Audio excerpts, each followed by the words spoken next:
Après l'encens, le prêtre tient les mains jointes, passe près de l'endroit où il se lave les mains, c'est-à-dire bout des doigts, pouce et index parlant.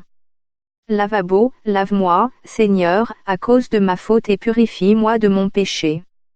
Ce geste ablution a été fabriqué à partir de une raison mystérieuse qui a ensuite été essayée pour être expliquée comme un geste naturel et résultant de la décence. Raison mystérieuse.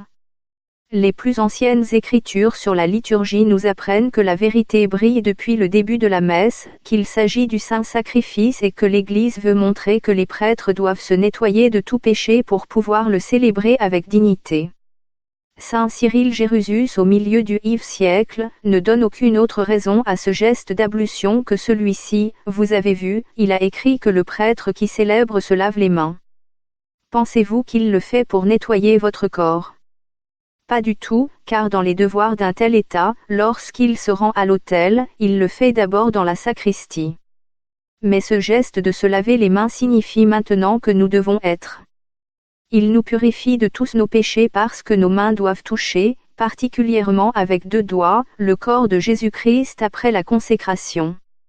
Mais nous touchons le bout du pouce et l'index de chaque côté. La mystérieuse raison de ce geste d'ablution et de son application nous avait été fournie par l'auteur de l'ouvrage sur la hiérarchie de l'Église, 12 siècles auparavant. L'âme du prêtre doit se nettoyer aux endroits les plus bas de son identité, raison pour laquelle le prêtre ne lave que le bout de ses doigts, pas ses mains. En se lavant les mains, le psalmiste dit qu'il est parfait dans ses actions. Certaines églises ont décidé de ne citer que quelques versets de ce psaume. Mais le missel romain, qui a placé le tout, de manière à ce qu'il soit conforme aux anciennes liturgies de Chrysostome et Saint Basile, où il était clairement question de se laver les mains, car les mots du psaume disent « Je me lave les mains en signe d'innocence et je contourne ton autel, Seigneur, pour proclamer la gloire et proclamer tes miracles ». PS 26.6 Ce psaume, qui est un cri pour la justice de Dieu, où David dit avec un courage sacré qu'il s'est approché du Seigneur dans son innocence, et que l'Église met ces paroles dans la bouche de tous les prêtres célébrants, certains auteurs se sont demandé si cette langue pouvait supporter avec l'humilité chrétienne qui devrait nous caractériser, surtout nous, les prêtres. Pour résoudre ce problème, il est important de souligner la vraie nature de l'humilité et de dissiper l'idée fausse que la grâce de Dieu est inefficace. L'humilité ne consiste pas à regarder constamment votre petitesse et votre néant, ni à cacher ce que Dieu a fait pour nous, mais simplement donner à chacun ce qui lui est dû en vérité. L'humilité n'est pas une chose en soi.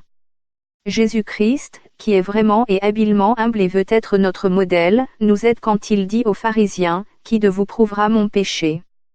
Sans voir sa perfection divine, tout le monde pouvait voir la perfection de sa nature humaine. L'humilité du Christ consistait dans le fait que l'on pouvait voir à quel point son humanité dépendait de la volonté de Dieu qu'il appelait son Père.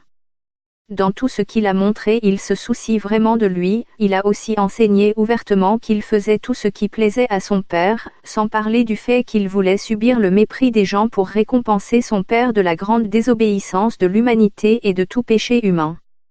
Par conséquent, il a pris sur lui l'humiliation la plus honteuse. C'est un modèle idéal pour nous de partir. Mais Jésus-Christ sait dans son humilité qu'il est le Fils de Dieu, qu'il est la lumière du monde. Et il a souvent dit que c'était la lumière et la vérité. Cela nous enseigne que nous avons parfois besoin d'informer le monde des dons et des charismes reçus de Dieu. Saint Paul est modeste. Il se considère comme une fausse couche, il rejette toute distinction du monde, il accepte, si nécessaire, d'être rejeté par Dieu s'il devait en résulter la conversion de ses frères, c'est-à-dire être rejeté par les gens. Mais il n'arrête pas de les aimer. L'humilité est donc avant tout l'amour et l'essayage amoureux. Mais Paul sait et laisse savoir qu'il a été inspiré par Dieu, qu'il est l'apôtre du Christ. Il ne cache pas qu'il était enchanté du 3e ciel et de ce qu'il a vu là-bas, uniquement parce qu'il ne parle pas, parce que cela ne se dit pas, ou ne pas se réconcilier. Mais il veut montrer ce qu'il a expérimenté en Dieu sans nuire à l'humilité chrétienne. Ce grand apôtre veut aussi enseigner à tous les fidèles l'humilité sans le bien cacher, car il sait que le témoignage personnel est un élément important dans la proclamation de l'Évangile.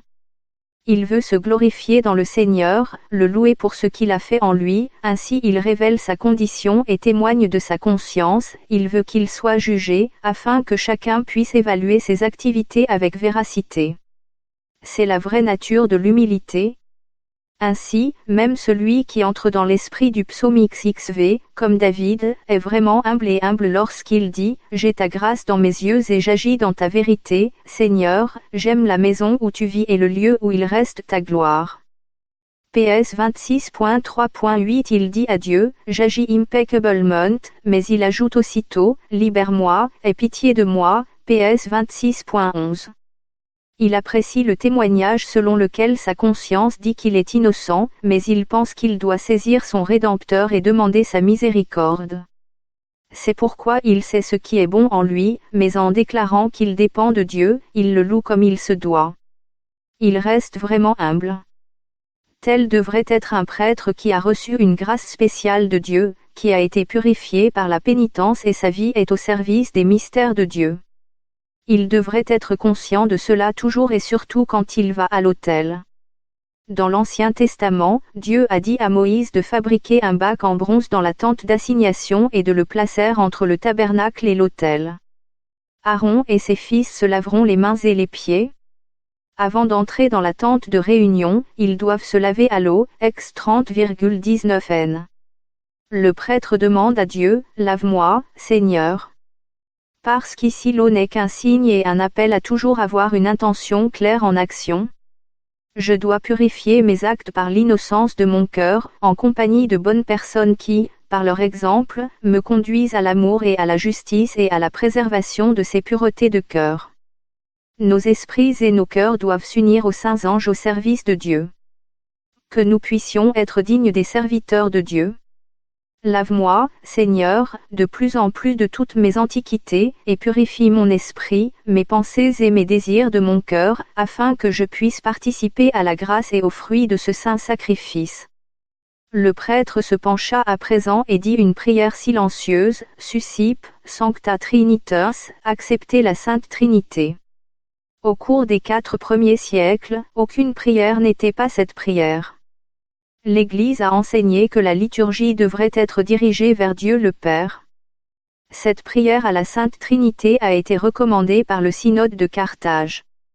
Il s'agissait de contrer les erreurs des païens qui croyaient en beaucoup de dieux et combattaient avec foi dans la Sainte Trinité.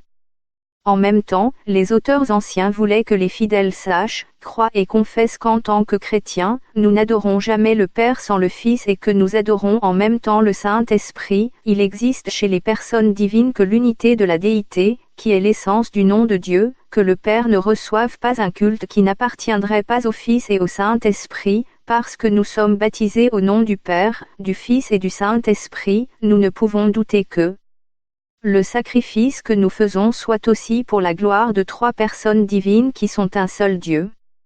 À cet égard, les églises grecques et latines n'avaient pas peur de dire clairement avec le sacrifice, acceptez, Sainte Trinité, ce sacrifice. Le prêtre a offert du pain et du vin à la Sainte Trinité, nous offrons ces cadeaux en souvenir, selon le commandement de Jésus-Christ et de sa passion, la mort et la résurrection et son ascension glorieuse. Par son ascension, le divin Sauveur entre au ciel et entre ensuite avec son propre sang dans le Saint des Saints, qui est au ciel. La Sainte Messe est aussi un souvenir de l'Église des sauvés, c'est-à-dire des saints au ciel et, en premier lieu, de la Sainte Vierge, en tant que Reine des saints et des anges, qui a eu l'honneur de donner à la parole éternelle un corps pour le sacrifice sacrificiel, et qui est offert encore plus dans l'action de grâce, est plus élevé en grandeur et en gloire. Saint Jean-Baptiste, ce saint précurseur qui a consenti des sacrifices sacrés, l'agneau qui efface les péchés du monde, Saint Jean-Baptiste ne figure dans aucun missel avant le XIIe siècle. Saints apôtres, les saints Pierre et Paul, en tant que premiers dirigeants de l'Église. Omnium Sanctorum. Tous les saints qui ont vécu depuis le début du monde et ont fait des sacrifices à Dieu, à Abel, dont les sacrifices lui plaisaient. L'honneur et l'honneur accordés aux saints sont contenus dans l'action de grâce offerte pour le sacrifice de Christ, parce qu'eux-mêmes, nos saints, en sont les fruits et que leur mérite et leur participation aux mérites et aux sacrifices de Jésus-Christ, et rien ne peut être fait pour rendre notre offrande plus agréable à Dieu que d'honorer leur sacrifice en louant et de remercier Dieu d'avoir fait tout ce qui est merveilleux pour son honneur et sa gloire. Mais vous devez enseigner aux gens quel est le sens de ce culte rendu à Dieu avec les saints, qui a fait bon usage des mystères du Christ pendant la vie terrestre et qui sont liés à des degrés divers à la splendeur du saint sacrifice. Ici, laissez-moi citer la pensée que saint Jean a propagée à son époque sur les secrets du Christ en nous et dans l'Église, en faisant référence au chapitre sur les dimensions spirituelles du trésor de l'Eucharistie placé au début comme une continuation. Ces paroles sont les suivantes: nous devrions prolonger et compléter l'œuvre salvatrice de Christ, nous devrions lui demander souvent de les conduire à leur accomplissement final en nous et dans toute l'Église. Car les mystères de Jésus n'ont pas encore atteint l'état de perfection et de plénitude ultime. Ils ont accompli dans la personne de Jésus, mais pas en nous, ses membres, ni dans l'Église, qui est son corps mystique. Pendant ce temps, le Fils de Dieu veut nous dire comment développer et prolonger ses secrets en nous et dans toute son Église à l'aide des faveurs qu'il veut nous donner et des effets qu'il veut accomplir en nous à travers ces mystères. En ce sens, le Christ veut accomplir ces mystères en nous. Ainsi, saint Paul enseigne que le Christ trouve son accomplissement dans son Église, que nous contribuons tous à sa construction, à l'âge de sa plénitude, c'est-à-dire à l'âge mystique dont il jouit dans le corps maléfique. Cet âge ne sera complet que le jour du jugement. Dans un autre endroit, l'apôtre dit qu'il achève les tourments de Jésus-Christ dans son corps. Le Fils de Dieu décida donc de réaliser en nous toutes les œuvres et tous les mystères de sa vie et de les compléter ainsi. Il veut compléter en nous le mystère de son incarnation, de sa nativité, de sa vie cachée, nous façonner et donner naissance à nos âmes par le sacrement du baptême et de la Sainte Eucharistie, ainsi que pour nous amener à mener une vie spirituelle et intérieure qui est cachée avec lui en Dieu. Il veut compléter le mystère de sa passion en nous, nous permettant de souffrir, de mourir et de grandir avec lui et en lui. Enfin, il souhaite achever l'état de sa vie glorieuse et immortelle au ciel, lorsqu'il nous fait vivre avec lui et en lui dans la gloire éternelle. Le Christ aussi veut actualiser et compléter les états et les mystères restants en nous et dans son Église, nous les offrant, les partageant, les élargissant et les élargissant. Ainsi, les mystères du Christ n'atteindront leur plénitude qu'au moment qu'il aura fixé pour leur réalisation ultime en nous et dans son Église, c'est-à-dire jusqu'à la fin du monde. Liturgie des heures T4, page 438 de Pallotinum 1988. Certains catholiques ne font aucun effort pour adorer des saints suffisamment forts dans ce domaine et les ennemis de cette pratique voudraient remettre en question l'enseignement de l'Église à cet égard en tant que sujet de scandale et de scandale. Ils croient que l'Église vénère les saints en opposition à Dieu et à Jésus-Christ, au détriment de la gloire de Dieu. Le sacrifice que fait l'Église, disent-ils, n'est qu'un sacrifice de Jésus-Christ.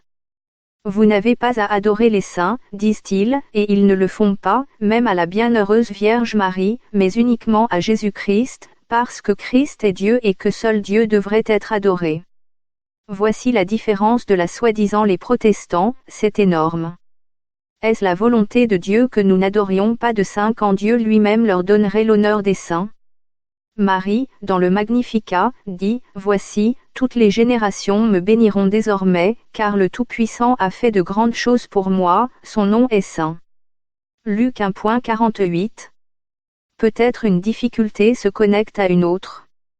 Cependant, l'influence de la théologie protestante n'a-t-elle pas également pénétré dans l'Église catholique, en particulier sous l'influence de changements liturgiques mal compris introduits après le Concile Vatican II ?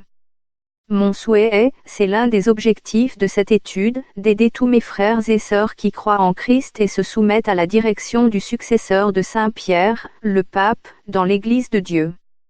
En fin de compte, les protestants n'ont pas reconnu le caractère sacrificiel de l'Eucharistie, mais seulement en tant que fête du Seigneur, associée à la dernière scène uniquement, sans aucun lien avec le sacrifice du Christ sur la croix, qui, selon eux, est fermé à l'époque historique et n'est pas présent ou mis à jour depuis des siècles et des générations, car ils ne reconnaissent pas le sacrement de la prêtrise. Selon eux, il n'y a que le sacerdoce universel des fidèles et rien de plus que le pasteur ne possède d'autre personne que le savoir nécessaire pour interpréter les Écritures. Les Écritures elles-mêmes, à leur avis, suffisent, la tradition de l'Église n'est pas nécessaire, seule compte la foi et la grâce de Dieu. Par conséquent, la morale est consacrée au règne de la conscience individuelle elle-même, et le libre arbitre de l'homme n'existe pas, car l'homme est condamné à ses sentiments, ses désirs, ses points de vue et ses faiblesses. Le salut dépend du fait qu'il naisse de nouveau, né de nouveau, sans aucune contribution, car Dieu est alors responsable de tout dans sa vie, du bien et du mal. Donc, il n'y a pas de purgatoire selon eux, et l'enfer est tellement pour ceux qui n'acceptent pas ce point de vue protestant, y compris les catholiques qui croient aux saints et aux soi-disant indulgences, qu'ils peuvent recevoir des prêtres pour un certain montant d'argent, etc. Peut-être que ce que j'ai écrit ici est trop unilatéral au protestantisme. J'aime les protestants, en tant que personnes en Dieu, et aussi parce qu'ils croient en l'évangile du Christ, mais leur théologie, en ce qui le distingue du catholicisme, ne me semble pas juste, et cette affirmation est au service de mes plus de 33 ans de vie en France, où le le catholicisme est malheureusement en faveur de l'incrédulité ou de l'islam. Pour que ce soit clair, nous devons nous expliquer la compréhension catholique de la présence des saints à la messe et des esprits célestes. La liturgie de l'Église ne se ferme pas dans l'espace et dans le temps, il atteint grâce à Dieu pour l'éternité. C'est en soi un mystère de Dieu et de son œuvre, l'Opus Dei. L'Église est loin de se féliciter de son service envers Dieu et Jésus-Christ en l'honneur des saints du Seigneur, mais elle n'hésite pas à adorer Dieu également parce que Christ, par sa grâce, inclut sa propre Vierge Marie, son époux Joseph, apôtres, martyrs, vierges, confesseurs et tous saints et bienheureux. Ce culte de Dieu par le sacrifice de Jésus-Christ, duquel ils ont tout pris grâce après grâce, dont nous prenons également dans notre quête de la sainteté, rien de la Sainte Trinité, seul Dieu n'ajoute pas, mais contribue à notre salut. S'offrir en sacrifice à Dieu, se mettre à son service, est une imitation du Christ et de tous les saints, aussi les anges, ceux qui ne se sont pas rebellés avec Lucifer. L'Église rassemble et unit ses dédicaces personnelles à Dieu et les relie au sacrifice du Christ dans le Saint-Esprit. Le Saint-Esprit, avec ses dons, évoque ses intentions d'offrir et de consacrer à Dieu. Il n'y a pas de confusion dans ce geste de ce qu'est le Christ en tant que tête du corps mystique et membre de ce corps dans un désordre et une anarchie. Tout est dirigé par le Saint-Esprit, avec Christ, le Fils de Dieu, le prêtre, le prophète et le roi. La source et le but de tous sont la gloire de notre Père céleste, qui nous les a envoyés. Seul Jésus-Christ a consenti à Dieu un sacrifice sans tache, qui se présente sacramentellement sous la forme de l'espèce du pain et du vin dans le calice, pour notre salut, pour le rachat de nos péchés. Mais la Sainte Messe remercie et glorifie également Dieu pour la création et de nombreuses autres faveurs, que nous recevons en pèlerinage terrestre.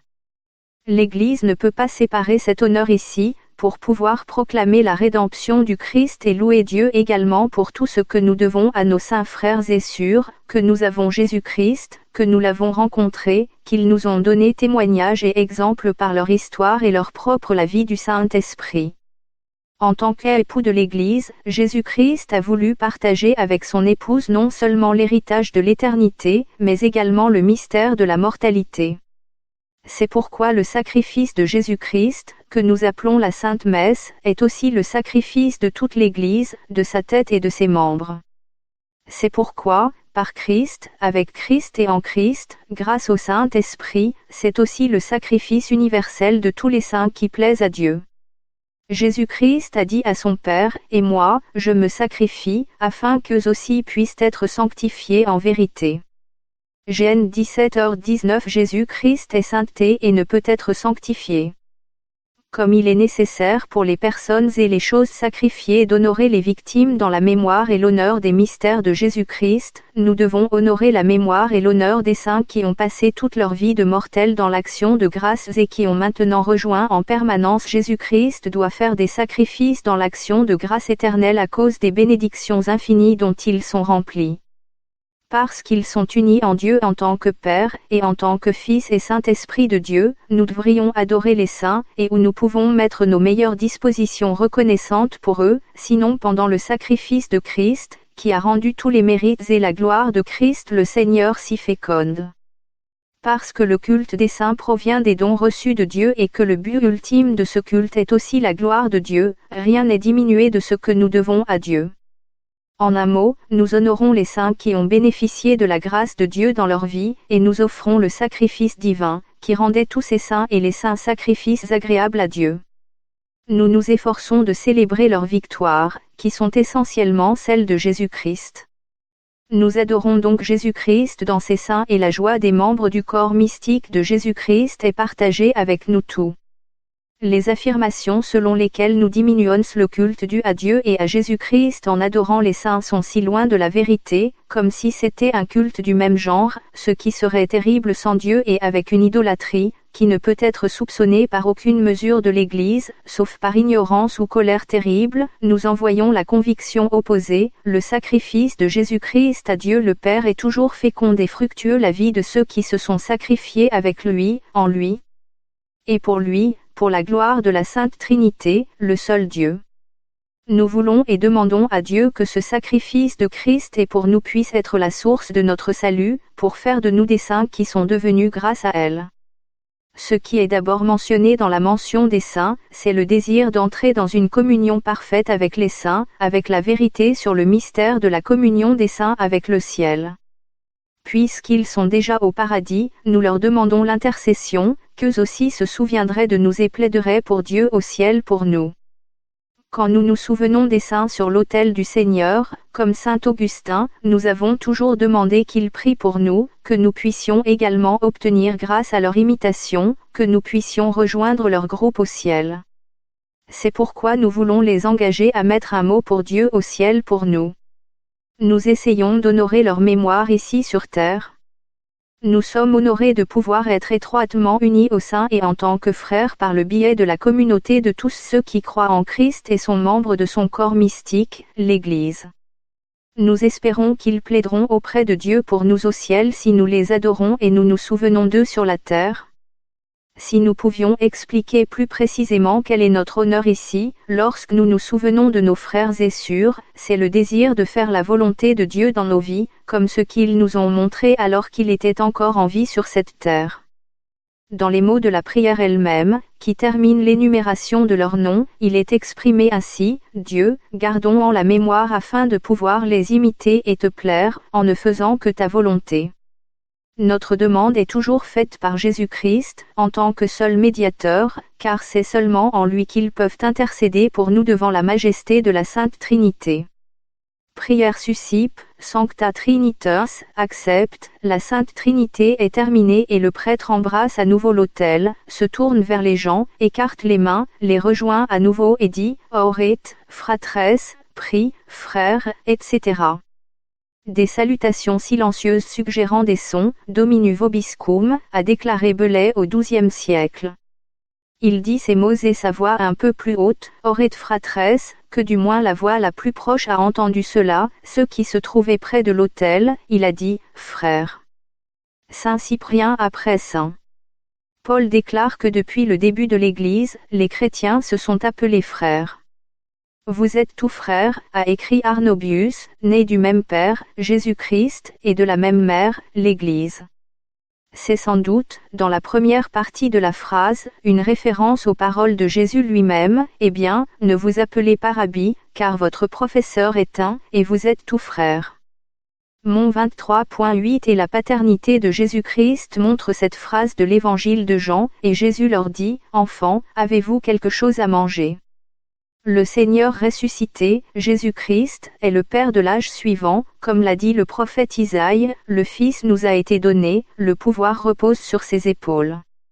Il porte le nom de « Conseiller merveilleux, Dieu puissant, Père éternel, Prince de la paix ». Dans 9,5b, l'Église, en tant qu'épouse du Christ, participe à sa paternité, participation qui n'est pas naturelle, comme dans l'époux, mais surnaturelle, accordée par la grâce de Dieu, grâce à la miséricorde de Dieu. Il s'agit de la vérité de la réunion où personne n'est exclu, parce que vous avez du respect pour tous les baptisés. Selon ce que saint Paul écrit, car vous êtes tous fils de Dieu à cause de cette foi, en Jésus-Christ. Parce que tous ceux qui ont été baptisés en Christ ont revêtu Christ. Il n'y a plus ni juif ni gentil, il n'y a plus ni esclave ni homme libre, il n'y a plus ni homme ni femme, car vous êtes tous un en Christ Jésus. Galates 3, 26 à 28, la parole suffit, frères. Mais dans les temps anciens, il était admis que le prêtre pouvait ajouter le mot « mes sœurs », parce que cela paraît étrange, frères, quand il n'aura pas presque exclusivement des femmes dans l'Église. L'ancienne coutume de cette demande contenait le mot pécheur. Priez pour moi, mon pécheur, mes frères et sœurs. Cette pratique est devenue si courante qu'au XIIe et XIIIe siècle, dans de nombreuses églises, c'était un rappel. L'instrument au service des secrets de Dieu, le prêtre, est conscient de sa petitesse et de son indignité envers les saints, où, dans l'Ancien Testament, le prêtre ne pouvait entrer qu'une fois par an, le jour des expiations. Dans la Nouvelle Alliance, la messe est célébrée chaque jour, elle risque toujours d'être banalisée et même profane, d'où le mot « sinner ». Un prêtre catholique se dit lui-même et les autres conscients de la gravité et de la sainteté de sa présence devant la majesté de la Sainte Trinité. 4 préfaces. Le nom vient de l'Antiquité et le nombre de préfabriqués variait. C'est une prière qui se rapproche le plus de ce qui deviendra l'Opus Dei, c'est l'œuvre de consécration de Dieu, c'est-à-dire la transformation des dons du sacrifice, pain et vin mélangés à de l'eau. Dans le plus ancien canon sacramentel, cette prière commence par les mots « Sersum corda, apportez vos cœurs ». C'est une invitation à élever nos cœurs à Dieu et à rendre grâce pour le grand miracle qui sera accompli par la consécration. De cette manière, l'Église veut devenir comme Jésus, qui a commencé par Thanksgiving à son Père, lorsqu'il devait ressusciter Lazare du tombeau, multiplier le pain et transformer le pain et le vin en son corps et son sang pendant la dernière scène. Cette invitation à élever nos cœurs et à remercier Dieu se retrouve dans toutes les liturgies des Églises. On peut en conclure que la partie principale de la préface est aussi vieille que l'Église elle-même, parce que, selon le principe de saint Augustin, qui a longtemps été utilisé dans toutes les Églises, tout dans la liturgie doit provenir d'une source commune, à savoir la tradition apostolique.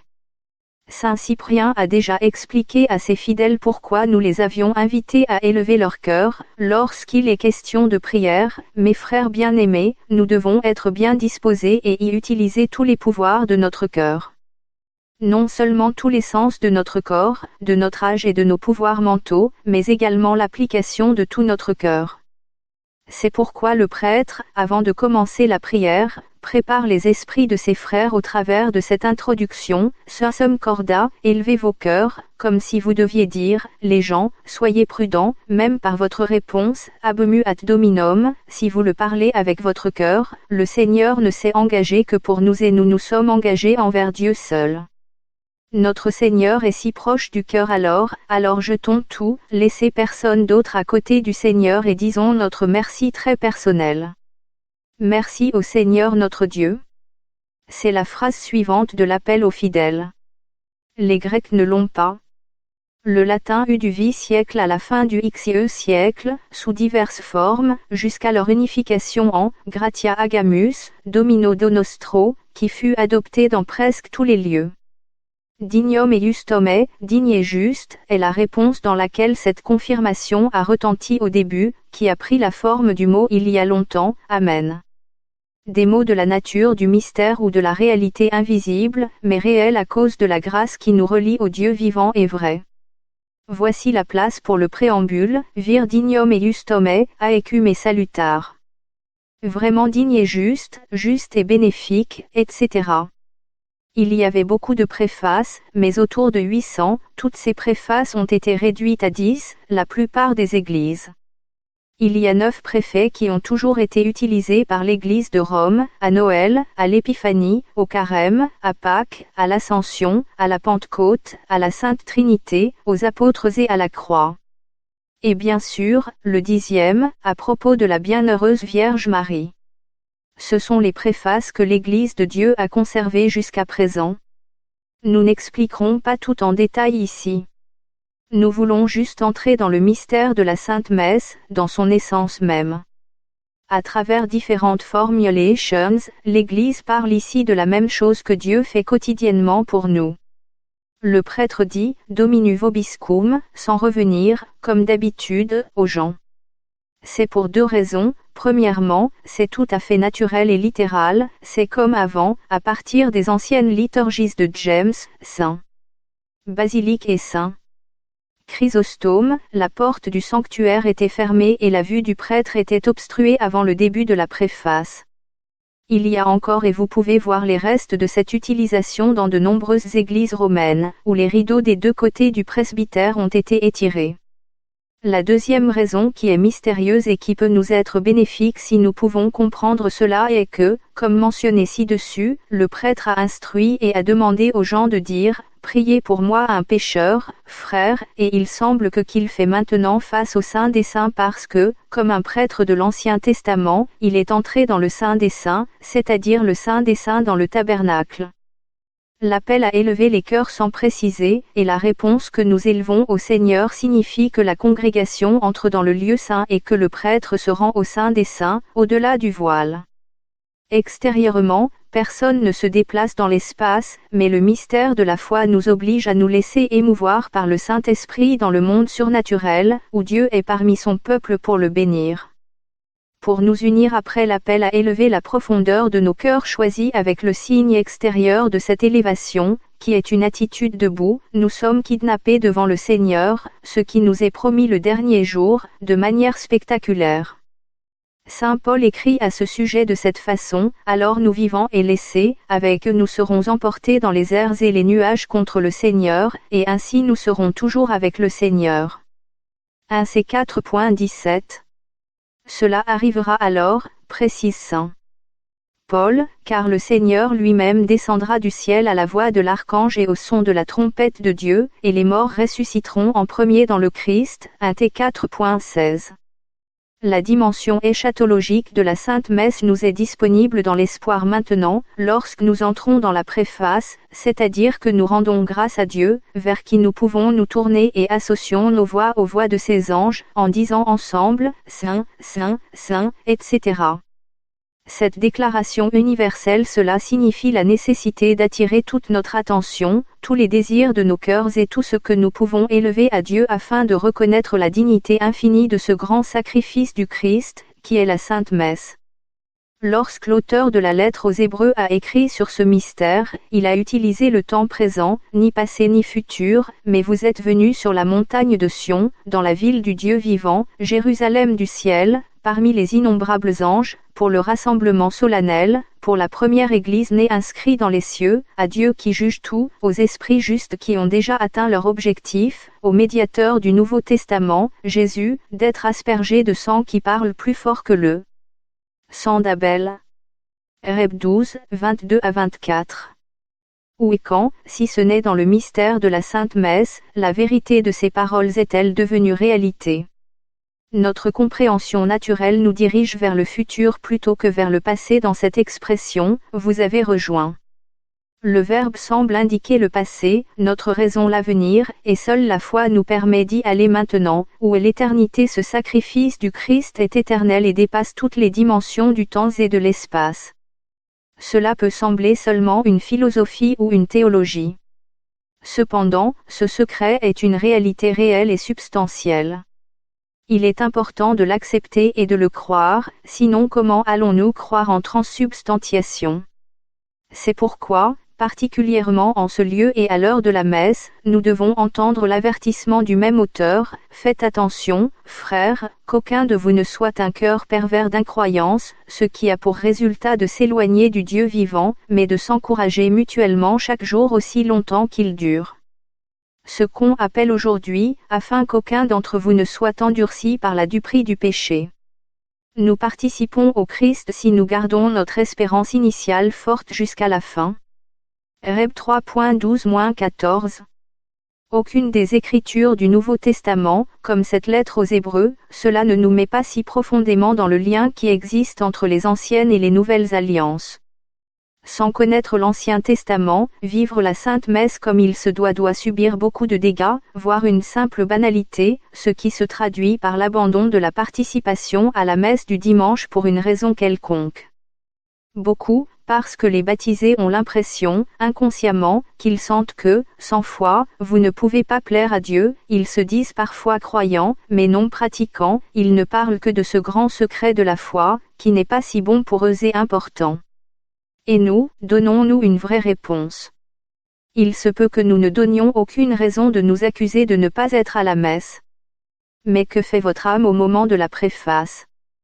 Que fait-il? Est-ce seulement des choses et des matières temporaires et distractables? Gratia agamus. Rendons grâce au Seigneur notre Dieu. Mais pourquoi devons-nous remercier Dieu? Nous devrions le remercier d'avoir voulu élever nos cœurs plus haut vers lui ici et maintenant, pour nous donner la grâce parce que nous recherchons le contact avec lui, parce que nous pouvons essayer d'élever notre âme, c'est-à-dire, nous voulons qu'elle goûte les choses éternelles. Nous le remercions pour tous les cadeaux que nous avons reçus, car chaque don vient d'en haut du Père des Lumières. Nous le remercions avant tout pour les bénéfices que nous avons tirés du mystère de l'Incarnation, qui nous donne maintenant l'occasion de présenter le véritable corps et le vrai sang de Jésus-Christ en sacrifice pour nous racheter de nos péchés et les détruire à jamais. Les chrétiens doivent s'efforcer d'être profondément émus par ces pensées et ces mots pour réagir avec impatience, c'est digne et juste, que nous voudrions remercier. Ces mots forment un certain système mental et, malheureusement, cela peut devenir une routine à cause de notre faiblesse, mais avec la bonne volonté, il est également possible de progresser dans la contemplation des œuvres de Dieu présentes parmi nous, ce qui est surnaturel. Que nos sens n'atteignent pas, mais notre foi, notre espoir et notre amour, s'ils sont surnaturels. Utilisés dans la parole humaine, parfois de nouvelles formulations et de nouvelles sensations. Ici, nous ne devons jamais aller de l'avant ni s'écarter des saintes écritures, c'est pourquoi toute la première partie de la messe est si importante. Les déclarations ont été dites avec une force de témoignage telle qu'il n'y a plus aucune raison d'insister ici.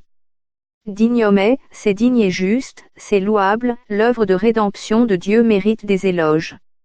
Dieu à travers les prophètes, qui, comme s'ils voyaient l'invisible, comme s'ils touchaient la divinité, avaient besoin de toutes sortes d'adorations, de sacrifices et d'actions de grâce. Maintenant, après ce que la révélation reçue par les apôtres nous a apporté, nous sommes tous lourdement redevables à la divine majesté. Que vais-je vous rembourser pour tout ce qu'il a fait pour moi? Je lèverai la coupe du salut et invoquerai le nom du Seigneur. Je me souviens de ces paroles depuis le jour où j'ai été ordonné prêtre, bien que je ne cite pas ici quels psaumes, car je ne les ai pas trouvés. Mais je sais qu'ils sont quelque part. Et je parle de transgenance, qui aura lieu dans un instant. C'est du jamais vu, rencontrer le Seigneur, même s'il me voit, et je crois seulement qu'il est ici maintenant, comme il l'était lorsqu'il a parlé à Moïse, près du buisson ardent, je suis ce que je suis. Il est le même hier et aujourd'hui et pour toujours. Dans la célébration des secrets sacrés, dit saint Augustin, nous devons garder notre cœur haut pour Dieu, nous ne pouvons rien faire de plus important dans notre réponse, et c'est également notre devoir, de remercier Dieu pour de si grands biens, car c'est sa grâce qui nous revient de le rencontrer et de recevoir le droit de se souvenir de lui. Vir dignum et justum, aecum et salutar. Vraiment digne et juste et bénéfique. Le prêtre approuve et ratifie ce que les gens ont dit selon lequel il est vraiment digne de remercier Dieu de tout mon cœur et de toutes mes forces, car cela est pleinement justifié et nous aide au salut. Le capital de gratitude est juste de montrer Dieu aussi dans la vie quotidienne, vous devez faire tout ce qui est nécessaire pour rayonner cette disposition reconnaissante. Nous avons beaucoup à faire pour la gloire de Dieu, Père, et le Fils et le Saint-Esprit, et le sacrifice d'action de grâce étant aidé par le Christ Jésus lui-même, nous recevons de lui ce que nous pouvons présenter à Dieu face à la majesté de trois personnes divines, car nous ne donnons que ce que nous avons reçu de Dieu, de son nom personnel. Qu'est-ce que vous avez que vous ne voudriez pas obtenir? Demande saint Paul. Et il a raison de dire que tout en action de grâce donne plutôt que donne. Mais en même temps, la grâce de Dieu est capable de tout multiplier. C'est donner plutôt que donner. Mais en même temps, la grâce de Dieu est capable de tout multiplier. C'est donner plutôt que donner. Mais en même temps, la grâce de Dieu est capable de tout multiplier. L'âme humaine a un avantage dans cet échange de dons, car son salut dépend de l'action de grâce à Dieu. Dieu aime remplir Thanksgiving avec de nouvelles faveurs pour ceux qui le lui donnent. C'est digne, juste et bénéfique. Dieu n'est pas victorieux dans sa bonté et sa générosité. Il convient de rappeler que personne ne peut le surpasser dans ce domaine. C'est pourquoi, tant qu'il y a du temps, nous devons rendre grâce en tout temps et en tout lieu, en particulier au lieu saint et au moment de la Sainte Messe.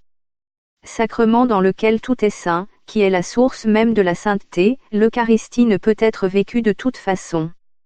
Ensuite, le prêtre dit, Pater omnipoten, Père tout-puissant, principe et source de toute paternité au ciel et sur la terre. Dieu éternel, toi qui es le vrai Dieu, Dieu éternel, sans commencement ni fin. Rien de plus juste, mais en même temps rien de plus saint et salutaire pour nous qui vivons, bougeons et sommes toujours à travers la bonté de notre Dieu, qui donne à notre existence un sens continu grâce à nos humbles remerciements. Par notre Seigneur Jésus-Christ. Comment pourrions-nous vous louer avec dignité, notre Dieu, la Sainte Trinité, si notre honneur et nos remerciements n'étaient pas accordés à la dignité et aux valeurs de notre tête, notre seul médiateur qui nous le permet? Dit saint Thomas d'Aquin, il faut rendre grâce à Dieu par les mêmes moyens que la grâce de Dieu, comme tous les avantages que nous recevons par Jésus-Christ, nos remerciements doivent aller à Dieu le Père par Jésus-Christ notre Seigneur.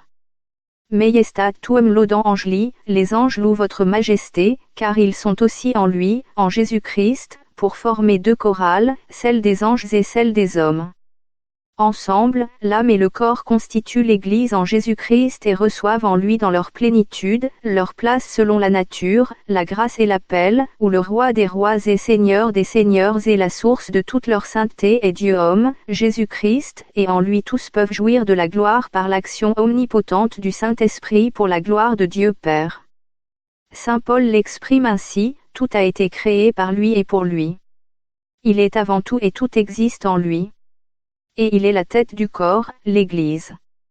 Il est le commencement, le premier-né d'entre les morts, afin qu'il puisse avoir la priorité dans tout. Col 1.16b 18. Et plus loin, Dieu a souhaité que toute la plénitude l'habite et que par Nigo, il réconcilie tout avec lui-même, apportant la paix par le sang de sa croix. Col 1.19n. Les chœurs angéliques se penchent également sur ce secret.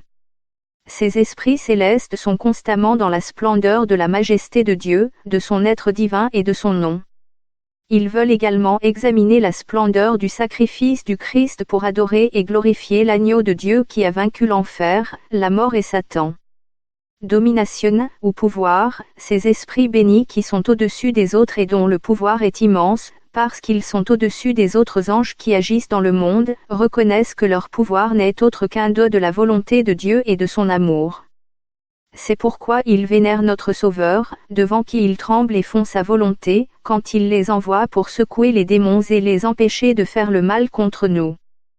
Tous les pouvoirs dans le ciel et le bienheureux Séraphim, c'est-à-dire tous les esprits bienheureux.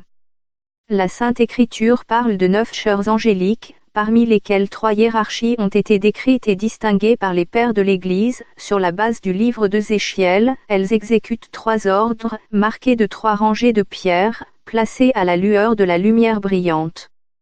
Mais les Saintes Écritures ne clarifient pas toujours cette vérité sur les 9 chorales et, par conséquent, l'Église ne mentionne pas tout en particulier. Ce monde reste mystérieux pour nous et d'une manière plus générale, nous pouvons dire ici, pouvoirs et pouvoirs dans le ciel et bienheureux Séraphim. Tous ces saints anges attachent leur voix à la gloire et à la louange de Dieu, et quelles sont leurs voix et leurs louanges? Comme le dit saint Grégoire, c'est une admiration constante qu'ils sont constamment impressionnés par son ineffable splendeur célébrant une joie commune.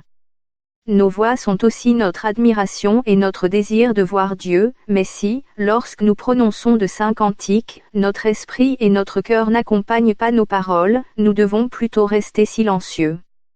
Lorsque nous louons Dieu à haute voix, comme les anges, nous exprimons notre admiration, notre joie intérieure, nos désirs et notre amour, rien ne nous étant plus favorable que l'union avec de saints anges pour louer Dieu avec eux. C'est aussi notre admiration et notre désir de voir Dieu, mais si, lorsque nous prononçons de saints cantiques, notre esprit et notre cœur n'accompagnent pas nos paroles, nous devons plutôt rester silencieux. Lorsque nous louons Dieu à haute voix, comme les anges, nous exprimons notre admiration, notre joie intérieure, nos désirs et notre amour, rien ne nous étant plus favorable que l'union avec de saints anges pour louer Dieu avec eux. C'est aussi notre admiration et notre désir de voir Dieu, mais si, lorsque nous prononçons de saints cantiques, notre esprit et notre cœur n'accompagnent pas nos paroles, nous devons plutôt rester silencieux. Lorsque nous louons Dieu à haute voix, comme les anges, nous exprimons notre admiration, notre joie intérieure, nos désirs et notre amour, rien ne nous étant plus favorable que l'union avec de saints anges pour louer Dieu avec eux. 5 Sanctus. Cette union avec des anges, qui est si formidable pour nous, ne signifie pas que nous ne devons pas rester humbles, ce qui convient à ceux qui le demandent, et nous devons louer Dieu, car ils louent Dieu et chanter l'hymne suivant, Sanctus, Sanctus, Sanctus. Saint, Saint, Saint, Seigneur des armées. Cet hymne fait partie des liturgies les plus anciennes. Il est dans la liturgie de Saint Cyril de Jérusalem, dans les constitutions apostoliques, et la hiérarchie de Saint Dionysios. Saint Grégoire de Nice écrit, « Voulez-vous être baptisé afin de pouvoir chanter avec les fidèles l'hymne chanté par les séraphins ?» Nous voyons dans la vie des papes qu'au pape du VIe siècle Sixte, j'ai ordonné à tous les fidèles de chanter cet hymne et pas seulement aux prêtres. On sait que saint Chrysostome a fait référence à cet hymne dans de nombreux sermons lorsqu'il a demandé « Comment les chrétiens peuvent dire des paroles vulgaires et chanter des chansons torrides avec la même bouche que celles qui chantent ce saint cantique ?» Le prêtre, les mains jointes devant la poitrine, se penche et prononce cet hymne avec une voix modérément forte. Cette ordonnance a été renouvelée dans d'autres anciens missels. Le prêtre joint ses mains et incline à montrer un grand respect pour le mystère quand il récite ce saint cantique. Comme nous le verrons, une cloche sonne, qui a été introduite pour la première fois au moment de la levée, mais il a également été jugé opportun d'appeler Sanctus pour avertir tous les participants de la liturgie que le prêtre entrera bientôt dans la grande prière du canon pour faire consécration du pain et du vin dans le corps et le sang de Jésus-Christ. De cette façon, l'assemblée liturgique est appelée à redoubler d'attention et de respect, quand ils doivent commencer le chant des saints anges Sanctus, Sanctusem Sanctus. Paroles empruntées au ciel, reçues lors de la vision qu'il reçut dans le temple de Jérolim, le prophète Isaïe. Avant qu'il n'écrit à ce sujet, nous lisons dans son livre de telles paroles, « Le Saint Dieu montrera sa sainteté par la justice » Isaïe 4h16. Et l'explication de ce verset dans la Bible du millénaire est la suivante, la sainteté de Dieu contient en premier lieu l'idée de sa transcendance absolue, de sa supériorité et de sa séparation de toutes les créatures, que Dieu surpasse tout et chacun avec sa perfection, son pouvoir et sa gloire, la sainteté de Dieu se manifeste par sa justice. En jugeant et en punissant les gens pour le mal, en accomplissant avec miséricorde les promesses faites à Israël, et enfin en donnant aux gens de participer à leur sainteté à l'époque messianique. P. 853.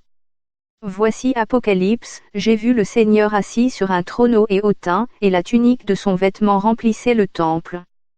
Séraphim se tenaient au-dessus de lui, chacun d'eux avait 6 ailes, il a couvert son visage avec 2, ses jambes avec 2 et s'est envolé avec 2. Et il s'écria, Saint, Saint, Saint est le Seigneur des armées. La terre entière est pleine de sa gloire, Isaïe 6,1-3. La même proclamation de la vérité a été entreprise par l'Apocalypse de Saint John, 4 animaux, et chacun d'eux a 6 ailes, autour et à l'intérieur sont pleins d'yeux, et ils ne se reposent pas, disant jour et nuit, Saint, Saint, Saint, Seigneur Dieu Tout-Puissant, qui était et qui est et qui est vient, Rêve 4.8. La gloire de Dieu remplit la terre, proclame Séraphim. Saint Jean dit que les saints chanteront toujours ce cantique sur la sainteté de Dieu. Saint Ambroise a remarqué comment ces paroles de l'hymne révèlent la vérité sur Dieu, qui est la Trinité des personnes. Trois personnes divines de la Sainte Trinité sont adorées ici, le Saint-Père, le Saint-Fils et le Saint-Esprit. Et parce que ces trois personnes divines ne sont qu'un seul Dieu, les séraphins disent ensemble, Seigneur Dieu des armées. Word, Sabaoth est l'un de ces mots hébreux qui n'ont pas été traduits dans l'ancienne Vulgate et qui sont encore conservés à 3 endroits dans la nouvelle version de la Bible. Jérôme. Le mot sabbat signifie armée et autres, pluralité. Le missel romain a toujours gardé le mot Sabaoth, host, qui signifie armée. Dieu est appelé le Dieu des armées, car il est le Seigneur et le roi de millions d'anges qui composent les armées célestes. Il est le Seigneur de tous. Quelle est la puissance de son pouvoir au ciel et sur la terre, et il est le juge suprême de tous les événements de l'univers, où tout est guidé par sa sagesse, son pouvoir, sa gloire, le ciel est plein et la zoémie de ta gloire. L'Église chante l'hymne des saints anges avec joie, d'abord sur terre, puis, comme l'écrit Tertullien, nous espérons pouvoir le faire pour toujours au ciel. Mais l'Église chante aussi ici son amour pour Jésus-Christ. Vous ne pouvez pas chanter un hymne en l'honneur de la Sainte Trinité sans l'associer à ce que nous devons à Jésus-Christ comme œuvre de salut. À partir de là, l'Église ajoute un vers emprunté à l'Évangile et relatant son entrée solennelle à Jérusalem, et les foules qui l'ont précédé et qui l'ont suivi ont crié. Rosaine au Fils de David. Béni soit celui qui vient au nom du Seigneur. Rosaine au plus haut. Mont 21,9. C'est un signe de l'essence de la Sainte Messe comme présence de son sacrifice de la croix et de son sang, qui s'effectue de manière sanglante et sacramentelle. Ces mots et ce sujet nous entraînent dans le mystère de sa marche royale, où des gens le louent solennellement quelques jours avant de donner à son Père un sacrifice de salut pour nous et pour notre salut. Benedictus qui veni in nomine Domini. Béni soit celui qui vient au nom du Seigneur. Rosaine dans les cieux, Rosaine in excelsis. Le mot Rosaine fait référence au psaume ainsi qu'à la phrase entière, Seigneur, sauve-moi. Seigneur, donne-moi la prospérité, PS 118,25n. Quand le prêtre dit, Benedictus, le bienheureux qui s'en va, etc., fit le signe de la croix, il dit au revoir d'après les anciens missels. Selon le missel jacobin, tous les membres de la chorale devaient faire le signe de la croix lors du chant de Benedictus. Sanctus est une sorte d'acte de culte qui devrait s'accompagner d'une commémoration non seulement de la gloire, mais aussi de l'humiliation. Benedictus était dans l'Évangile, prenant historiquement, acclamant avec joie que le Messie, le fils de David, vient et que cet enthousiasme a son sens. Mais, le Messie n'a-t-il pas souffert cela, l'humiliation de la croix, pour souffrir sa gloire? LC 24,26 c'est aussi l'endroit le plus approprié pour faire le signe de la croix dans la messe. Le prêtre fait ce signe car, dans un instant, celui qui est venu présentera son sacrifice de la rédemption du monde. Benedictus, béni, lui seul est celui qui est venu au nom de Dieu. Le Sauveur, qui a dit ouvertement, car je ne suis pas venu pour juger le monde, mais pour sauver le monde. J 12.47b.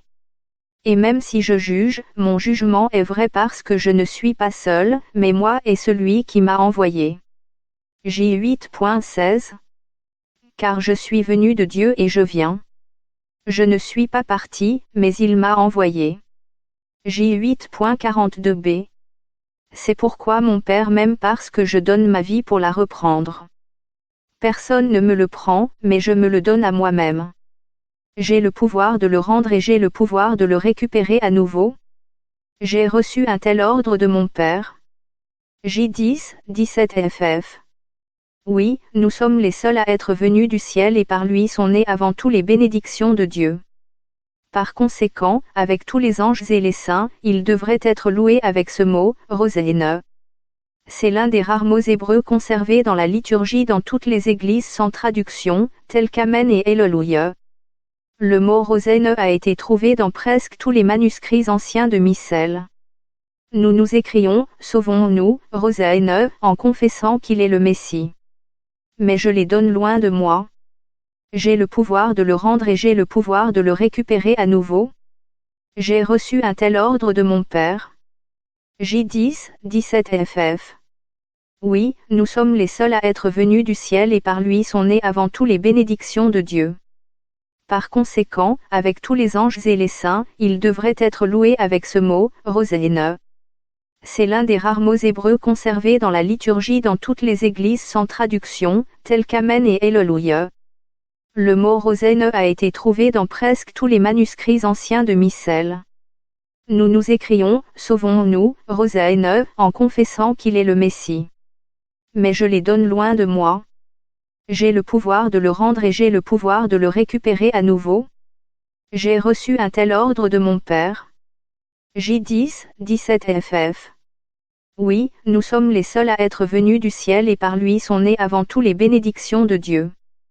Par conséquent, avec tous les anges et les saints, il devrait être loué avec ce mot, Hosanna.